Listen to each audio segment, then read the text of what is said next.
Before we begin, today I want to share why I am making this video. So many students tell me that they understand economics, still they lose marks. And when I look at the answers, the one common reason I find is that they have missed out on one tiny keyword. They know the concept, but they have missed out on writing the exact phrase or word what the examiner is looking for. And the interesting part is that this is applicable in every exam, whether it be your school boards, CBSE, ISC, or your AP FRQs, or any other competitive exam. In this video, I am going to show you how to spot those keywords, remember them easily, and use them to write perfect definitions and answers, just the way examiners want. Let's take an example of the definition of opportunity cost. Most students would write it this way and assume they will get full marks. But the examiner is checking whether the exact keywords were used. In this example, the keyword phrase next best alternative is missing in the definition of opportunity cost. That tiny keyword phrase completely changes the meaning. Without those words, the examiner cannot give full marks, even though the student fully understands the meaning. I have seen this again and again with students. Deja vu. They know the concept, they can explain it in their own words, but the examiner isn't checking for explanations. They are checking whether they have used the required keywords. So, what exactly are keywords? Keywords are non-removable words that change the meaning if removed. Think of keywords like the DNA of a definition. Just like DNA holds the essential coding for life, these words hold the essential meaning of the definition. If you remove even one, the entire meaning changes. Take the definition of demand, for example. It needs 5 non-removable pieces: willingness, ability, buy, given price, and given time. If even one of these is missing, the definition becomes incomplete, just like a puzzle with a missing piece. Students often try to rewrite definitions in their own words, but examiners actually don't want creativity here. Textbooks use official exam language. Phrases like willingness and ability or next best alternative, they are not just fancy words, they are globally recognized standard words. They carry a meaning that cannot be changed.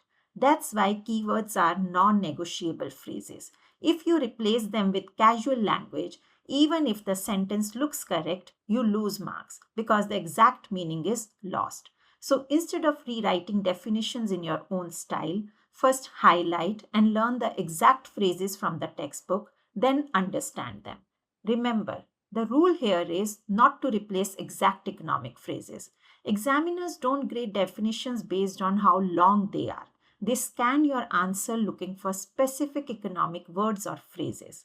Think of it like this. It's almost like a checklist in their mind. If they see the right keywords, you score. If not, you don't. Every definition in economics uses 3 types of keywords. Let me show you with examples. First, we have action words. These describe behavior. For example, responsiveness in elasticity or incidence in direct or indirect taxes. Second, we have condition words. These phrases add context. They tell us when or under what conditions something happens, like given price, next best alternative, or ceteris paribus. Finally, we have technical words, pure economics terms that can't be replaced with casual English. Words like non-excludable, utility, elasticity carry precise meaning. Once you start spotting these 3 types of categories, definitions become so much easier to learn. Most students start by memorizing long definitions word for word, but the smarter way is to build the definition backwards. Step 1. Learn the keywords first. Think of them as the core ingredients. Step 2. Build a sentence around those keywords. Once you have the keywords, the sentence almost writes itself. Let's try this with price elasticity of demand definition.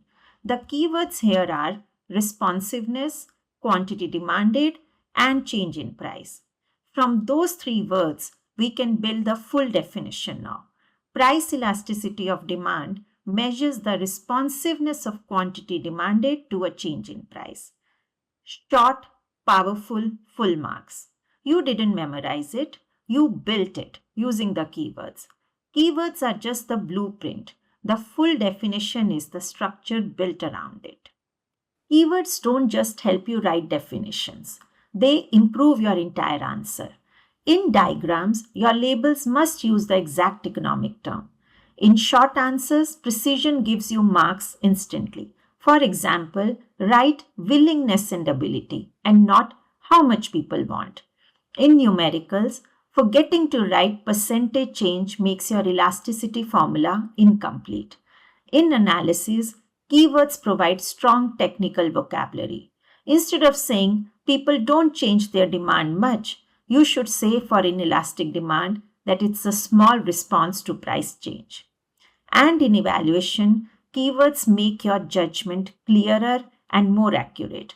For example, a subsidy lowers the cost of production, clearly shows cause and effect. In short, keywords make your entire answer sound like an economist, not just a student writing something in simple language. Here is how toppers revise definitions in just a few seconds. They don't memorize long sentences, they memorize the keyword idea and build the sentence only when needed. For example, for demand, you just need willingness and ability at a given price and time. For supply, remember ability to sell at a given price and time.